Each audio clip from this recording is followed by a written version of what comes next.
Romanos capítulo 5, versículos del 1 al 11. Hay muchas verdades condensadas en estos 11 versículos, pero en general hoy veremos 5 beneficios que Pablo nos explica que trae nuestra justificación. Luego recordaremos el estado anterior al ser justificados y veremos 3 motivos que Pablo da para alegrarnos o jactarnos por medio de la salvación.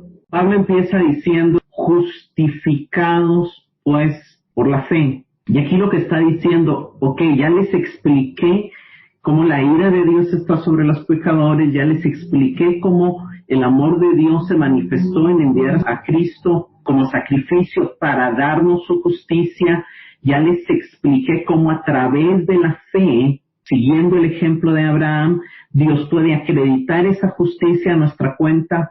Déjenme ahora contarles los beneficios que les va a traer si ustedes tienen esa fe que tuvo Abraham. Déjenme contarles qué toca de aquí en adelante cuando ya estamos en la salvación y los enormes beneficios que nos da la justificación. Entonces, eso es lo primero, ¿verdad? Él empieza diciendo justificados pues.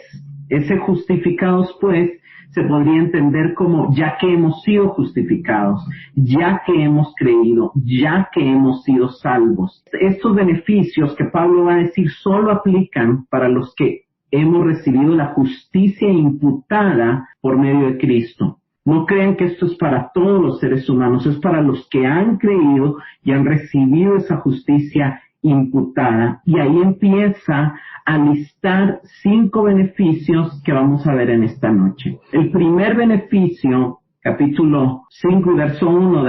Justificados pues por la fe, tenemos paz para con Dios por medio de nuestro Señor Jesucristo. El primer beneficio es paz para con Dios por medio de nuestro Señor Jesucristo. Y esto hay que explicar, ¿verdad? ¿A qué se refiere esa paz? Aquí no está hablando de un estado de tranquilidad, aquí no está hablando de la paz de Dios que recibimos al orar, aquí no está hablando de la paz que viene después de la tormenta, no, aquí no está hablando de ese tipo de paz.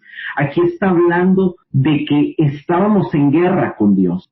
Habíamos cometido una traición cósmica contra Dios. Habíamos pecado y Dios estaba profundamente airado contra nosotros, como Pablo lo explicó al final del capítulo 1 y en todo el capítulo 2. Éramos enemigos de Dios, estábamos del lado de la oposición, merecíamos la ira de Dios, merecíamos la muerte. Está hablando en términos de guerra.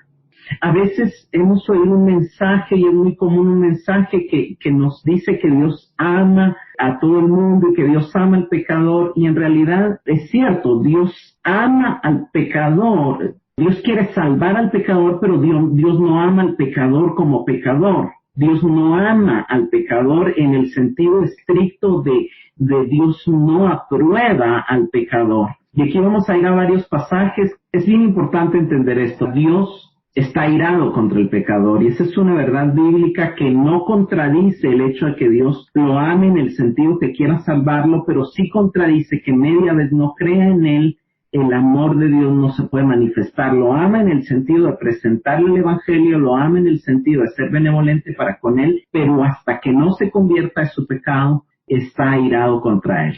Leamos Salmo 5, del 4 al 6. Oh Dios, la maldad no te agrada, no puedes tolerar los pecados de los malvados. Por lo tanto, los orgullosos no pueden estar en tu presencia, porque aborreces a todo el que hace lo malo. Destruirás a los que dicen mentiras. El Señor detesta a los asesinos y a los engañadores. Ven ahí está muy muy claro. El Señor detesta a los asesinos, el Señor odia a los que hacen iniquidad. El sentimiento aquí es totalmente opuesto al sentimiento de amor. Dios odia al pecador. Salmo 7, del 11 al 3. Dios es un juez de honor, todos los días se enoja con los malvados. Si una persona no se arrepiente, Dios afilará su espada, tensará su arco y le pondrá la cuerda. Preparará sus armas mortales y disparará sus flechas encendidas. Es lo que dice, todos los días se indigna contra el malvado. Todos los días, lo que pasa es que lo soporta, pero todos los días a Dios le molesta la maldad humana. Ahora Salmo 9, del 7 al 8. Pero el Señor permanecerá para siempre, ha dispuesto su trono para juicio. Él juzgará al mundo con justicia, hará juicio a los pueblos con rectitud. Hará juicio, juicio está hablando de castigar la maldad. Salmo 11, del 4 al 6.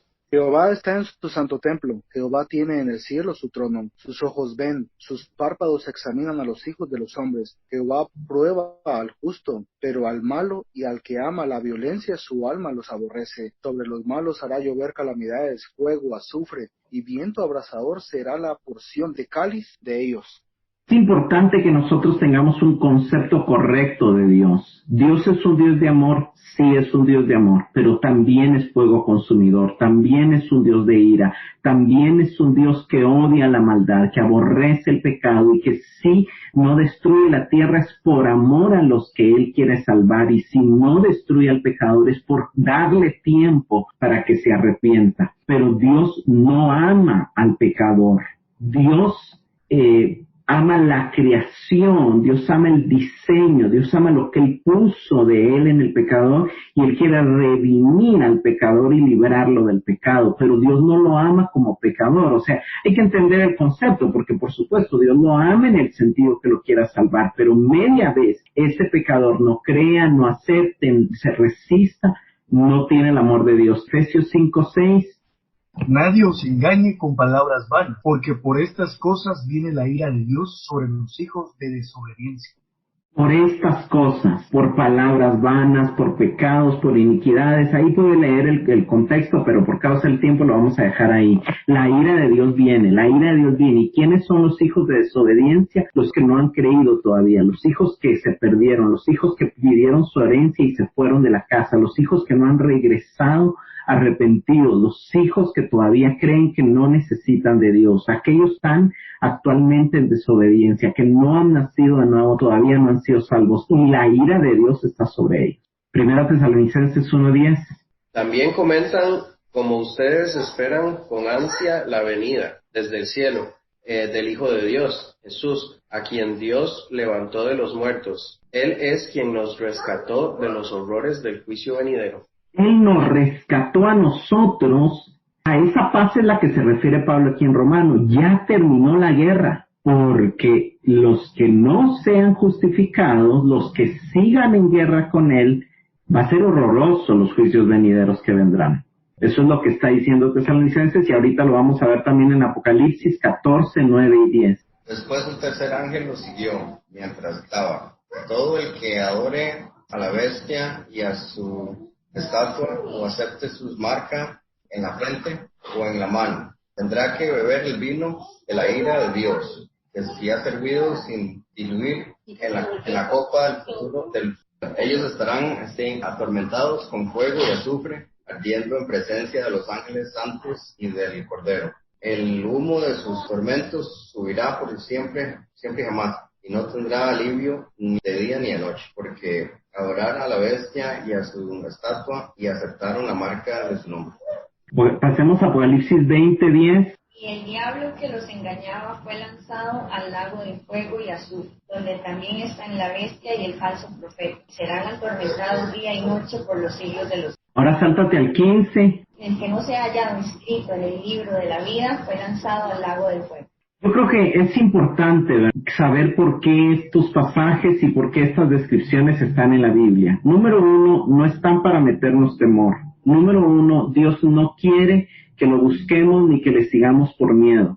Número dos, no están para meterle temor a la gente, para hacer terrorismo cristiano, para atemorizar, para condenar, para aprovecharse, para manipularnos. No está para eso. Yo sé que se ha usado estos pasajes tristemente para eso, pero no es el objetivo por el cual están en la Escritura. El objetivo por el cual estos pasajes están en la Escritura es porque Dios quiere dejarnos muy claro es que hay dos destinos eternos. Que hay dos destinos eternos porque Él está queriendo salvar al pecador. Él no quiere que nadie se pierda, pero Él no puede poner en compromiso su justicia. Él es justo y Él no va a ir en contra de su justicia. Y como Él es justo, el pecado tiene que ser castigado. Y como Él es bueno y como Él es amoroso, tomó el castigo sobre sí mismo para ofrecer salvación a los que crean que Él tomó el castigo sobre sí mismo en lugar de ellos. Estos versos están para que entendamos la enorme bendición de ser salvos.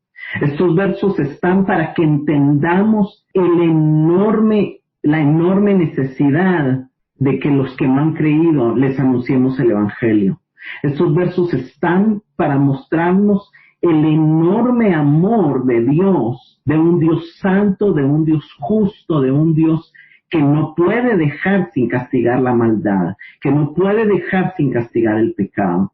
Estos versos no están para darnos temor, sino para darnos esperanza. Estos versos están simple y sencillamente para mostrarnos que ese cambio monumental en el Estado, al entender que estábamos en guerra con Dios, que nos habíamos vuelto sus enemigos, que nos habíamos vuelto sus adversarios, que lo habíamos desafiado, que habíamos desafiado su santidad, que habíamos desafiado su divinidad, que habíamos desafiado su soberanía. Porque hay que entender que es el pecado. O sea, estos versos están para mostrarnos lo grave del pecado. A veces pensamos que el pecado es algo pequeño, a veces pensamos que una mentira es algo pequeño, a veces pensamos que robar es algo pequeño, pero no. Pecar es hacer una traición cósmica contra el Dios del universo. Decirle, Señor, tú dijiste que no diga mentiras, pero yo voy a decir mentiras. Es como decir, tú eres el creador, tú eres el grande, pero a mí me importa un comino que tú seas Dios y yo me hago mi propio Dios y yo decido vivir como a mí se me dé la gana. O sea, el pecado es algo grave, es algo grande. Cada pecado es usurpar el lugar del Dios soberano, omnipotente, el creador. Cada pecado es un acto de rebelión contra el que nos creó, contra el que nos formó, contra el que nos diseñó. Y es importante entenderlo porque solo entendiendo la naturaleza de nuestro pecado logramos entender la grandeza de su amor y la grandeza del hecho de que Él haya estado dispuesto a venir a morir en nuestro lugar. Entonces Pablo aquí está diciendo, señores, tenemos el primer enorme y gran beneficio de haber sido justificados, es que se terminó la guerra. Es que se terminó la guerra, es que la ira de Dios ya no pesa sobre nosotros, es que ya no somos contados entre sus enemigos, es que ahora tenemos paz para con Dios. Es un gran paquete condensado en pocas palabras.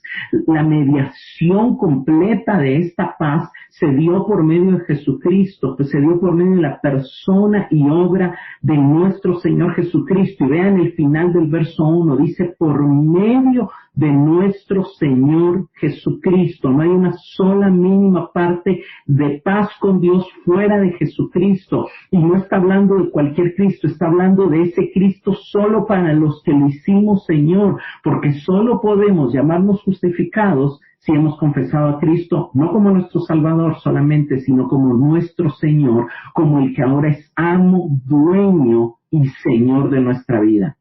Y aquí tenemos que imaginarnos un asunto de guerra. Imagínate que en la guerra alguien pasa del otro lado y dice, me rindo pero sigo haciendo mi voluntad. Me rindo pero sigo teniendo mi bandera. Me rindo pero sigo haciendo las cosas como yo quiero hacerlas. ¿Es esa una rendición real? ¿Le va a perdonar el enemigo la vida así? Definitivamente no, definitivamente no. Alguien que se sabe que su equipo perdió, se levanta con una bandera blanca y dice, me rindo, está dispuesto a seguir órdenes. Está dispuesto a que las cosas se hagan como dice, con tal de sobrevivir. Ahí no cabe el orgullo, ahí no cabe la decisión propia, ahí no cabe la arrogancia. Se rindió, es porque aceptó un señorío nuevo, es porque aceptó un nuevo jefe, es porque aceptó un nuevo maestro, aceptó un nuevo Señor. Y esa es la salvación, entender que antes el pecado era nuestro amo, antes el pecado era nuestro Señor y nos esclavizaba y nos pagaba mal, no nos pagaba bien, el pecado nunca nos pagó bien, nos pagaba con muerte. Pero ahora tenemos un nuevo Señor, un nuevo jefe. Y es a través de que Cristo es nuestro Señor que tenemos paz para con Dios. No es fuera del señorío de Cristo.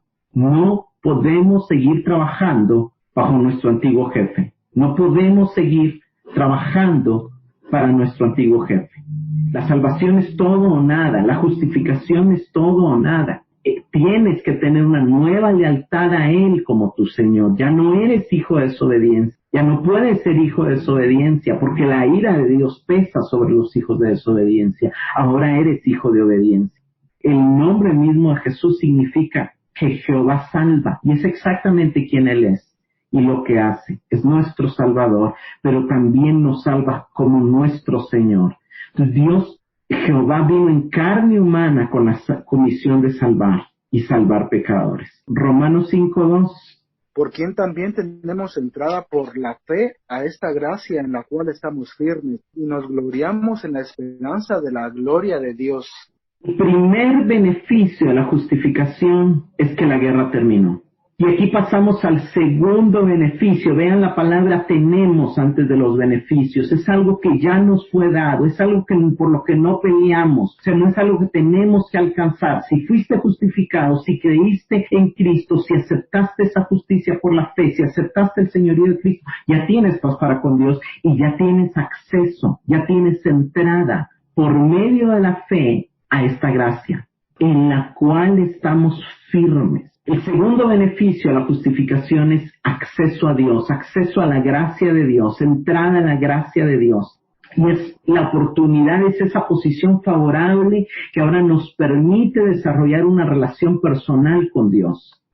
Él es quien se refiere a Jesucristo, es a través de Él que somos reconciliados con Dios el Padre.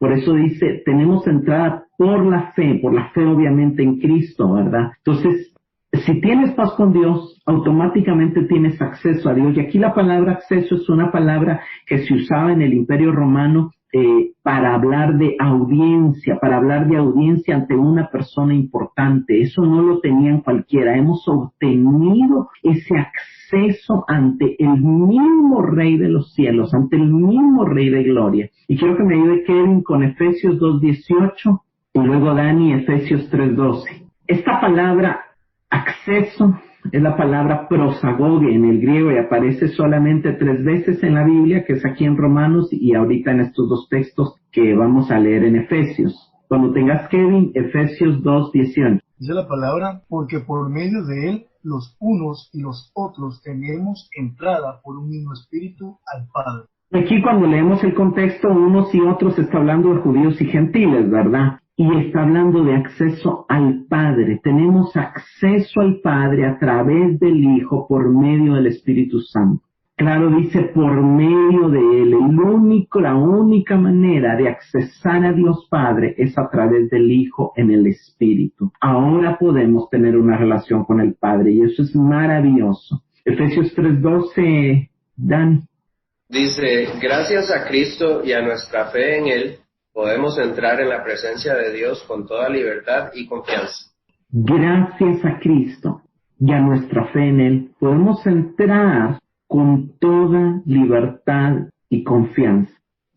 Esto pareciera algo muy simple, ¿verdad? Usted tiene acceso a muchos lugares, usted es fácil entrar, usted es fácil conocer gente, pero cuando usted ha estado, digamos, para los que conocían el judaísmo y para los que entendían a él quién era ese Dios y para los que entendían cómo se accesaba a ese Dios, este privilegio es enorme. Este privilegio es enorme porque este beneficio toma contraste con el Antiguo Testamento. Había un templo, y en ese templo habían 3 lugares, el atrio, el lugar santo, el lugar santísimo, y donde Dios estaba era en el lugar santísimo. Y a todo el templo no podían entrar ni gentiles, ni mujeres, ni muchas personas. Al lugar santo solo podían entrar los sacerdotes y solo pocas veces de turno, pero al lugar santísimo solo una vez al año podía entrar el sumo sacerdote. Y esto nos debe de hacer entender cuán grande es el privilegio que tenemos de tener ese acceso a Dios, de poder entrar confiadamente a Él. Y es un acceso altamente privilegiado. Trate de pedirle audiencia a Trump o a alguna personaje importante. Vamos a ver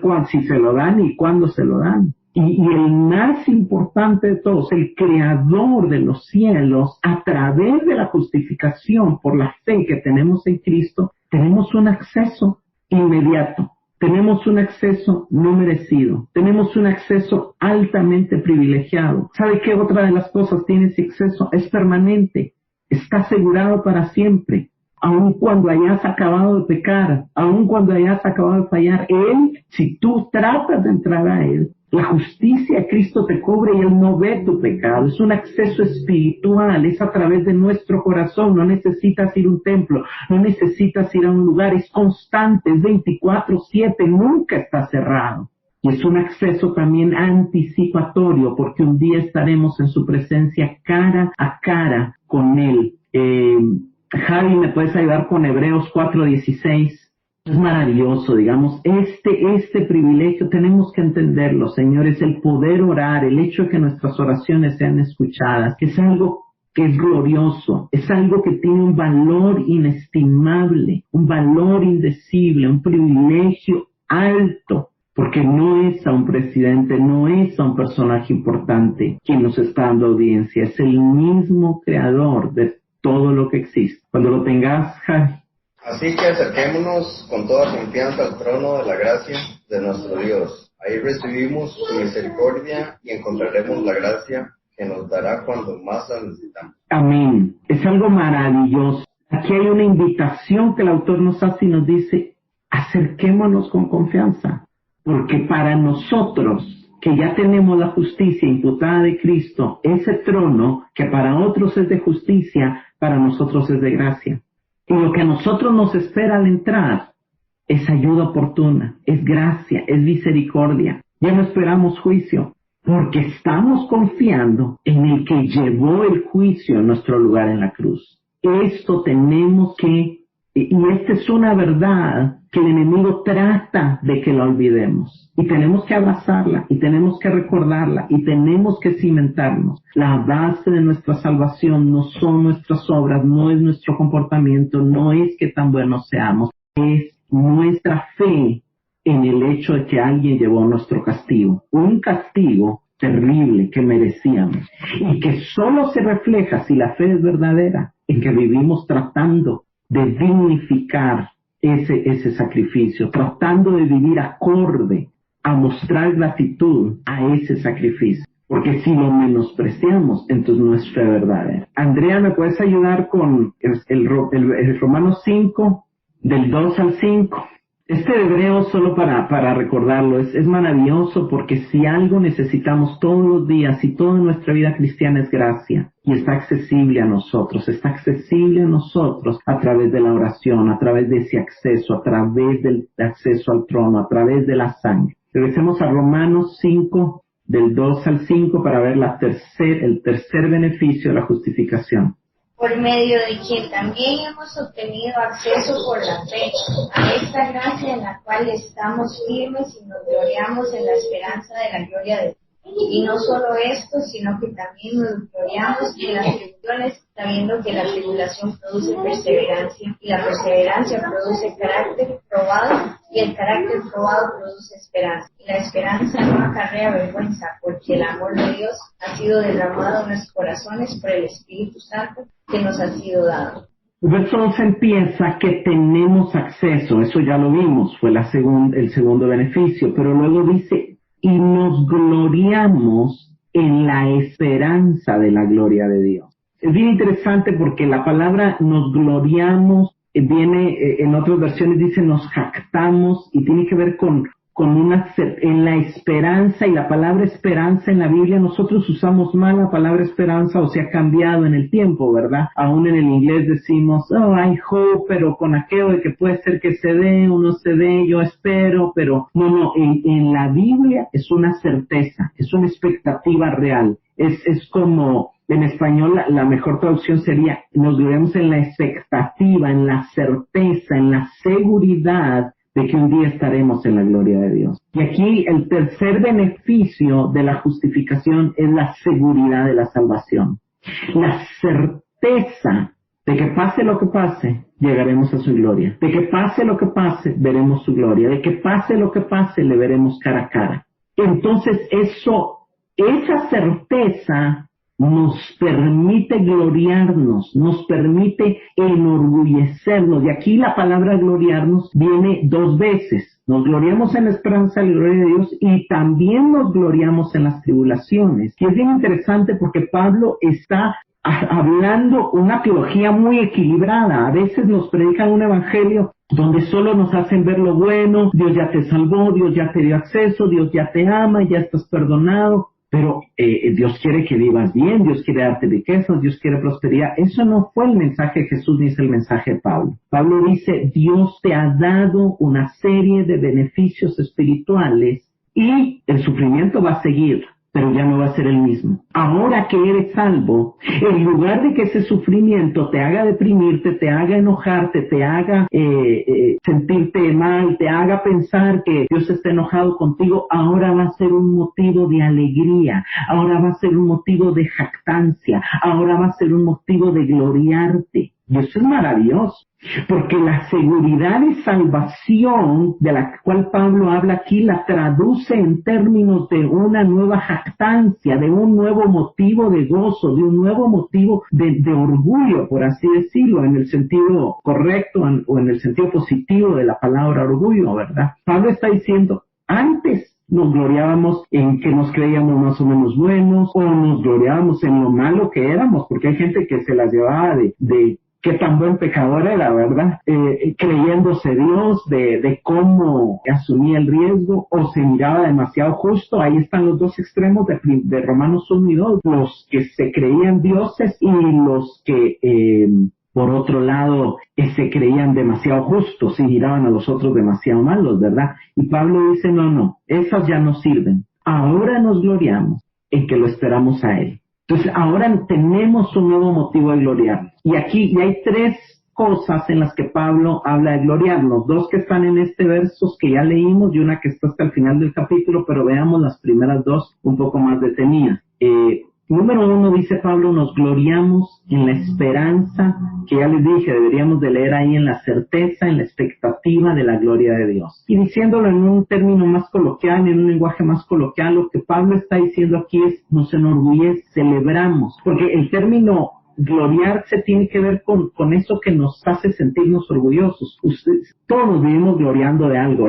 Te cuento que me dieron un aumento, te cuento que me fue bien, te cuento que gané la carrera, te cuento que me gradué, te cuento que tal y tal cosa, o cómo me veo, vieras que esto y lo otro, ¿verdad? Y Pablo dice, pero aquí Pablo nos da un nuevo concepto de gloriarnos, un nuevo concepto de algo por lo cual nos tenemos que enorgullecer, ¿verdad? Entonces lo primero que dice es, señores, si por algo, si de algo tenemos que enorgullecernos, es de saber que un día vamos a ver la gloria de Dios. Es de estar seguros que un día vamos a tener la gloria. Es cuando venga alguien a decirte, ay, vieras que tengo muy buen trabajo, o vieras que me fue muy bien en tal cosa, o vieras que no sé qué, y vengan a como decimos ¿cómo se diría en Costa Rica? Echar chile de lo que tienen, ¿no? ¿Se entiende, no? Eso es en Guatemala, ¿no? Bueno, pero entonces nosotros deberíamos decirnos, bueno, yo si de algo me puedo enorgullecer, es de que un día veré a Dios cara a cara, que un día seré como Él. No hay otro motivo, no hay otro medio por el cual yo me pueda sentir tan feliz, tan orgulloso, tan contento de que un día veré la gloria de Dios, ¿verdad? Entonces, eso es lo que tenemos que celebrar. Sobre cualquier otra cosa, si algo debe ser motivo de gozo, si algo debe ser motivo de celebración, es el hecho de saber que un día veremos la gloria de Dios, que un día conoceremos a Dios, que un día estaremos frente a Él cara a cara. Santo Tomás de Aquino le llamaba a esto la visión beatífica y él la calificaba como la más grande de todas las bendiciones posibles para el ser humano. El estar frente a Dios cara a cara, lo dice Apocalipsis, verán su rostro, dice, porque o sea, el tiempo pues nos vamos a ir ahí a otro verso, pero lo impresionante es que el segundo motivo de jactancia, el segundo motivo para gloriarnos que Pablo da es algo que a veces choca con nuestros conceptos humanos equivocados de sufrimiento, y el concepto bíblico aquí de sufrimiento es, ¿saben una cosa? También nos gloriamos en las tribulaciones. También nos enorgullece, también celebramos. ¿Usted ha oído a alguien decir, vieras cómo estoy de contento porque estoy en una gran prueba y en una tribulación? Vieras que hice fiesta porque se me vino el mundo encima. Voy a hacer un banquete porque la estoy viendo cruda. ¿Usted ha oído a alguien decir eso? Pues eso es lo que Pablo aquí nos está invitando a hacer. Eso es exactamente lo que Pablo está diciendo en el verso 3. Nos gloriamos en las tribulaciones. ¿Pero por qué? Porque somos masoquistas ahora y nos volvimos masoquistas. No. Porque entendemos que cuando ya somos salvos, que cuando ya hemos sido justificados, el sufrimiento toma otro sentido y pasa a significar otra cosa para nosotros. No es una invitación a ser masoquista, no es una invitación a amar el dolor, es un cambio de perspectiva bajo el hecho de que la tribulación es ahora una oportunidad para crecer en paciencia, para crecer en prueba, para ser aprobado delante de Dios, para crecer y afirmar esa esperanza que tenemos de ver a Dios, sabiendo que no vamos a ser avergonzados si confiamos en Él. Es lo que está diciendo. Nos gloriamos en las tribulaciones, sabiendo que la tribulación produce paciencia, y la paciencia prueba, y la prueba esperanza, y la esperanza no avergüenza. Porque el amor de Dios ha sido derramado en nuestros corazones por el Espíritu Santo que nos fue dado.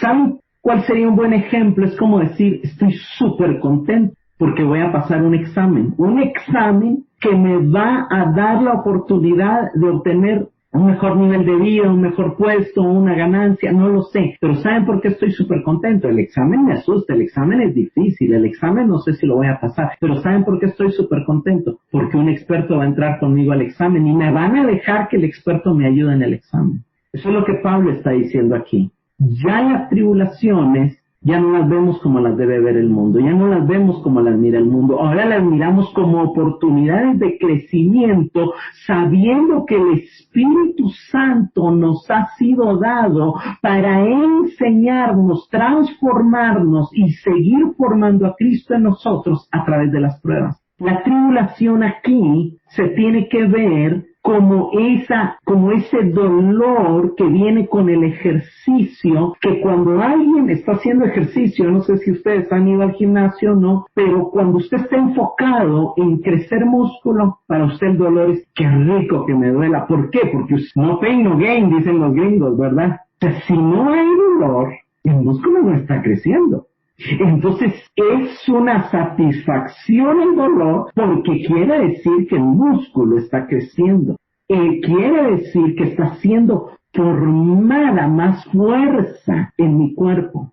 Entonces eso es lo que aquí está diciendo la palabra. Señores, tenemos que cambiar nuestro enfoque cuando vengan pruebas. Y tenemos que verlo como ese ejercicio que permite hacer crecer nuestra fe, que permite hacer crecer nuestra paciencia, que permite hacernos crecer en nuestro nivel de aprobación hacia Dios, que nos afirma más en la seguridad de lo eterno, en la seguridad de que esto es temporal. Nuestro gozo no tiene por qué irse cuando estamos en prueba. Si hemos entendido el Evangelio bíblico y si hemos entendido lo que aquí Pablo nos está enseñando, el sufrimiento nos da gozo. No por el sufrimiento en sí mismo, sino por los resultados que traerá el sufrimiento, porque hemos entendido que Dios usa las tribulaciones para formar paciencia, para formar carácter, para formar el carácter de Cristo en nosotros.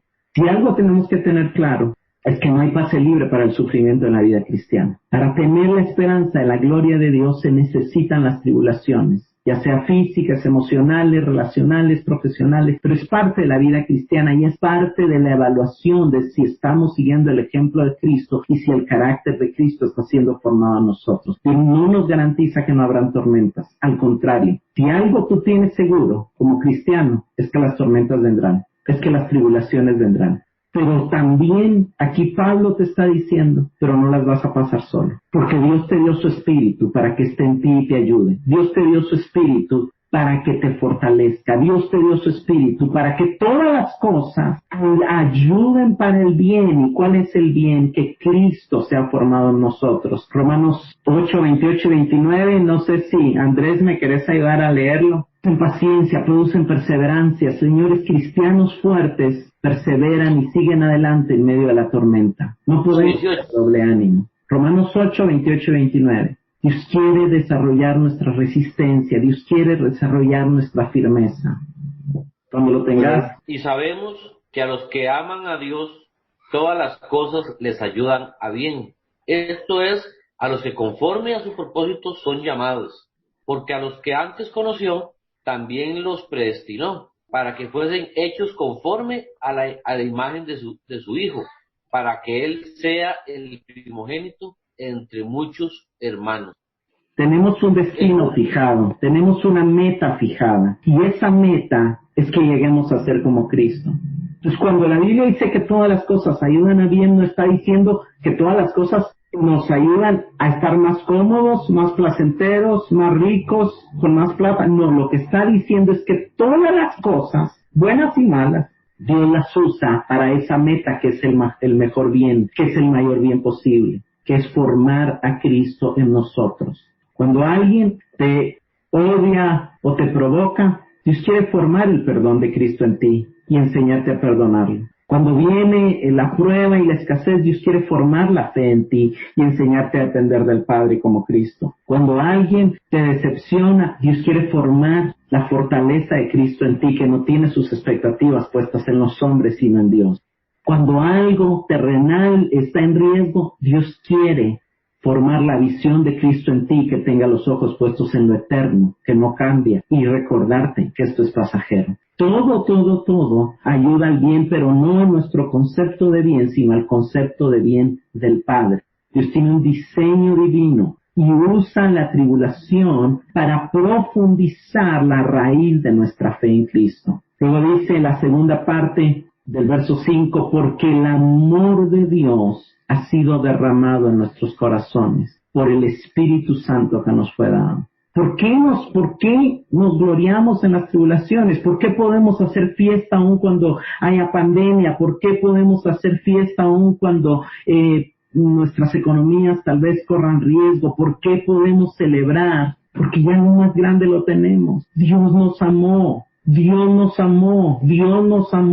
derramó su amor en nuestros corazones. El Todopoderoso, el Creador de los cielos y de la tierra, del universo, nos ama. ¿Acaso nos va a dejar Él? ¿Va a permitir Él que nos muramos de hambre por la crisis económica que va a venir? ¿Va a permitir Él que nos muramos de coronavirus? ¿Va a permitir Él que algo nos pase? No, y si lo permitiera es porque nos lleva a algo mejor, a la eternidad. Pero si Él tiene algo pensado para nosotros aquí todavía en los años que quedan, Él no va a permitir que nada nos pase. Entonces nos gloriamos en las tribulaciones. Ya la tribulación ya no es un motivo de depresión, ni de tristeza, ni de llanto. No, es un motivo de gozo, porque Dios nos ama y estamos seguros en su amor. Ha derramado su amor en nuestros corazones por el Espíritu Santo que nos fue dado. Esta seguridad de la salvación, que es el tercer beneficio de la justificación, está conectada a la nueva capacidad que tenemos de experimentar y disfrutar el amor de Dios.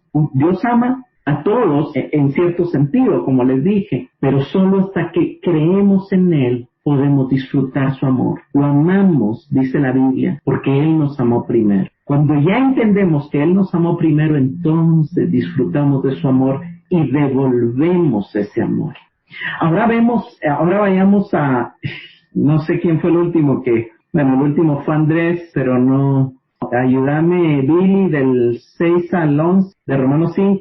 Porque Cristo, cuando aún éramos débiles a su tiempo, murió por los impíos. Ciertamente apenas morirá alguno por un justo. Con todo, pudiera ser que alguno osara morir por el bueno, mas Dios muestra su amor para con nosotros, en que siendo aún pecadores, Cristo murió por nosotros, pues mucho más, estando ya justificados en su sangre, por él seremos salvos de la ira, porque si siendo enemigos fuimos reconciliados con Dios por la muerte de su Hijo, mucho más, estando reconciliados, seremos salvos por su vida. Y no solo esto, sino que también nos gloriamos en Dios por el Señor nuestro Jesucristo, por quien hemos recibido ahora la reconciliación. Mira qué tremendo. Aquí Pablo hace como un paréntesis en medio de los beneficios y nos recuerda el estado anterior a nuestra reconciliación. Lo primero que dice es cuando aún éramos débiles. Y es bien interesante porque es importante recordar de dónde Dios nos sacó. La palabra débil aquí es una palabra que significa incapaz, que significa impotente y significa también se puede traducir enfermo o incapacitado. Y habla de esa impotencia para salir del estado en el que nos encontrábamos. Señores, tenemos que llegar a ser conscientes de nuestra incapacidad, que es pasada, pero sigue siendo presente. Seguimos siendo impotentes para hacer lo bueno, si el Espíritu Santo no es el que obra en nosotros. Dios no va a justificar a alguien que se siente fuerte y no va a disfrutar los beneficios de la justificación a alguien que se crea muy fuerte, alguien que se crea muy capaz, alguien que se olvide que necesita de Dios. Eso es importante entenderlo. Ayúdame, Dani, con Romanos 4, 5 y 6. Dice, pero la gente no es considerada justa por sus acciones, sino por su fe en Dios, quien perdona a los pecadores.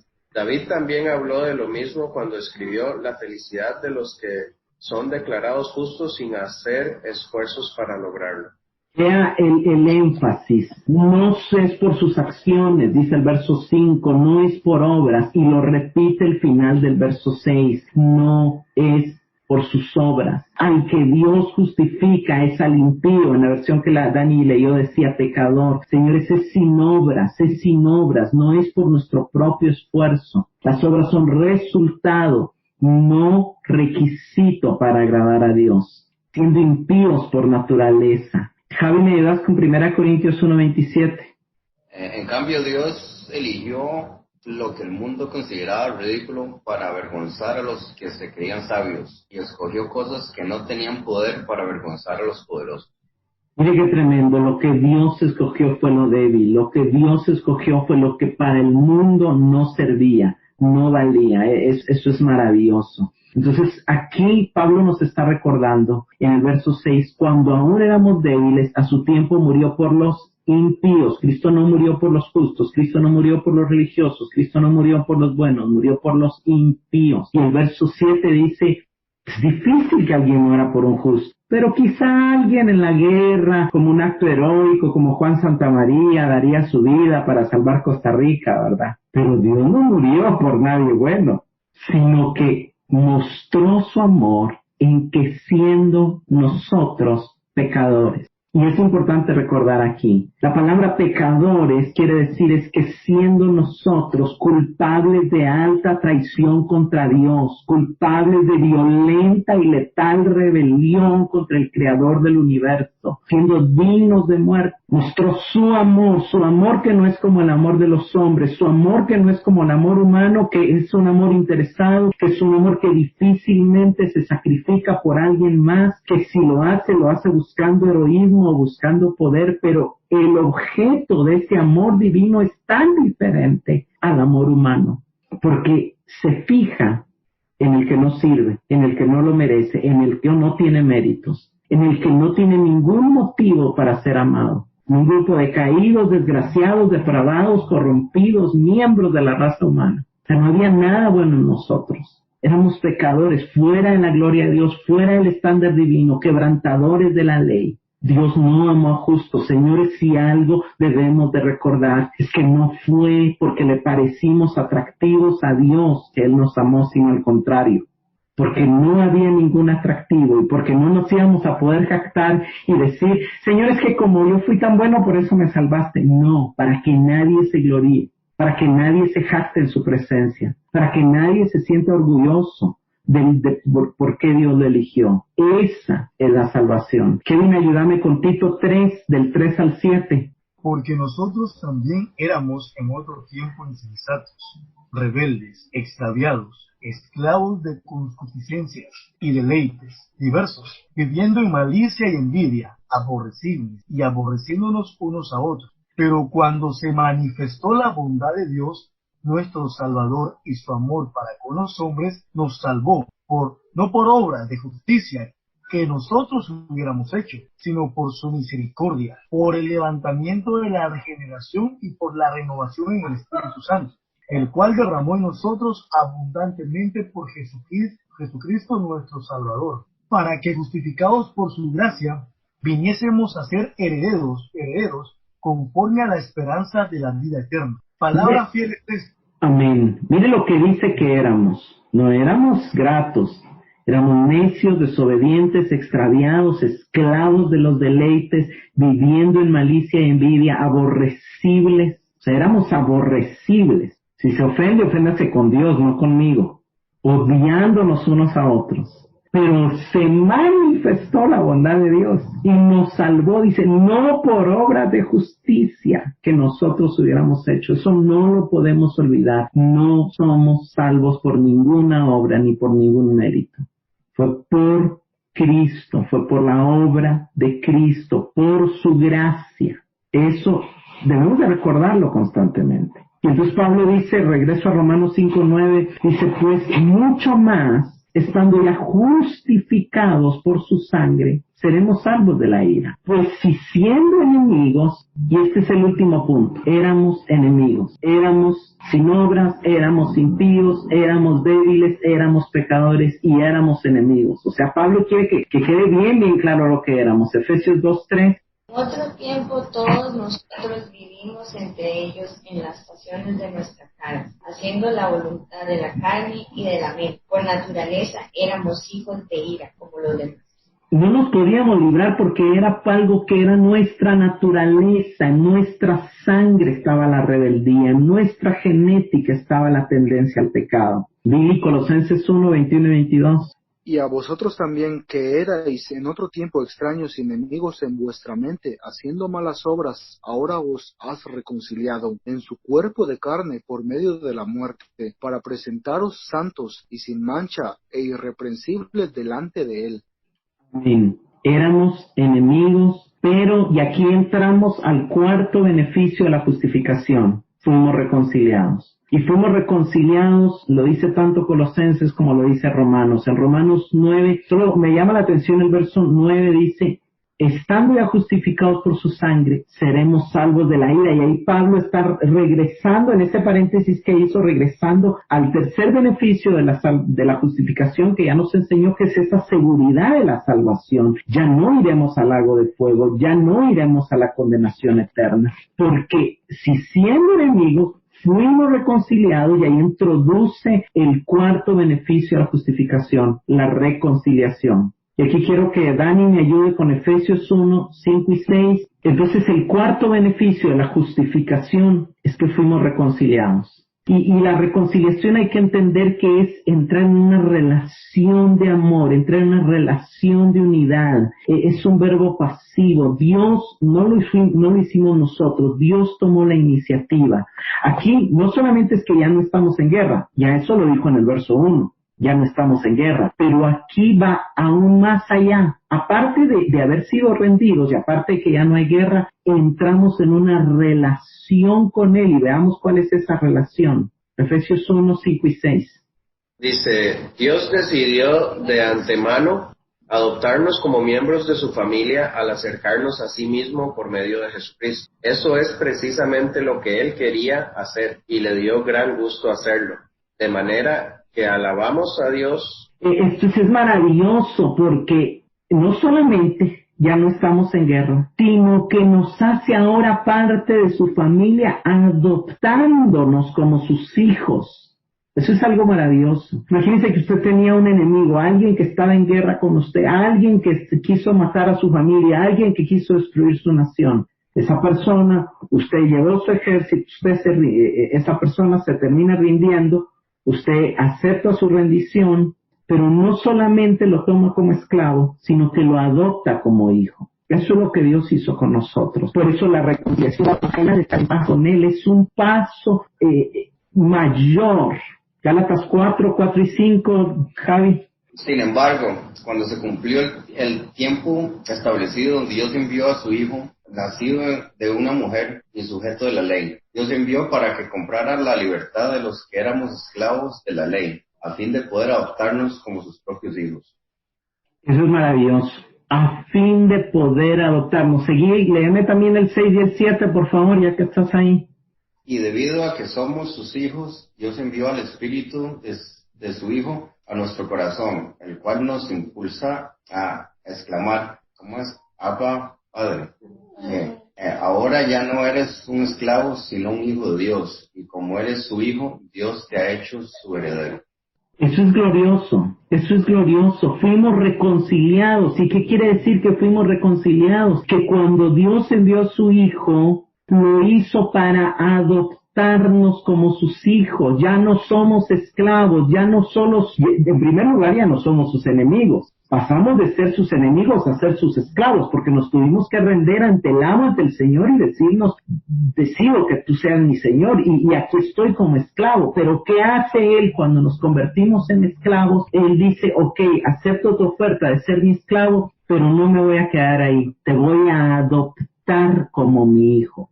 Entonces empieza el proceso de adopción como hijos, y entonces nos da su espíritu y nos permite clamar Abba Padre, que es como el daddy en inglés, o como el papito lindo, papito mío en español. Es una expresión de cariño que se usa en el hebreo, Abba, que de hecho es una de las primeras sílabas que generalmente como el bebé aprende a hablar. Abba es de lo primero que se pronuncia, y por eso en el hebreo, y creo que en el arameo también tiene que ver con padre.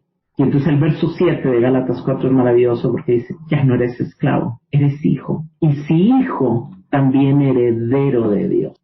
Y luego pasa al verso 10 y dice, si fuimos reconciliados con Dios, ahora, y termina con el último beneficio, seremos salvos por su vida. Y aquí está hablando de una salvación constante que hay para nosotros. ¿Quieren buscarme Hebreos 7:25? Todavía no, yo te digo cuándo leerlo. Señor, es algo que tenemos que entender, que vamos a ir explicando también después, lo explica Pablo un poco más adelante en la carta, es que estamos rodeados de muerte. En primer lugar, antes de ser salvos, estábamos condenados a muerte y estábamos muertos en nuestros delitos y pecados. Cuando ya somos salvos, empieza la vida, pero todavía hay mucha muerte que nos rodea, todavía hay hábitos de muerte, todavía hay corrupción, todavía hay muchas cosas con las cuales tenemos que seguir luchando.